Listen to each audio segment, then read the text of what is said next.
The homework problem I will be doing is for Chapter 11, problem number 46, and it is an inference for a single population mean problem. So for Part A, we need to find a 90% confidence interval estimate for the mean audit time. So our first step is to plug in our data to JUMP and then select the 90% confidence interval option. And then we scroll down and find our confidence interval. And in this problem, we find that we are 90% confident that the mean audit time lies between 3.582 and 4.398.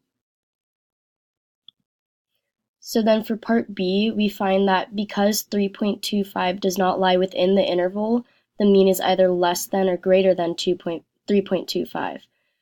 But when we look at the interval, we see that it is all above 3.25. So therefore, we can conclude that the mean audit time is greater than 3.25 hours.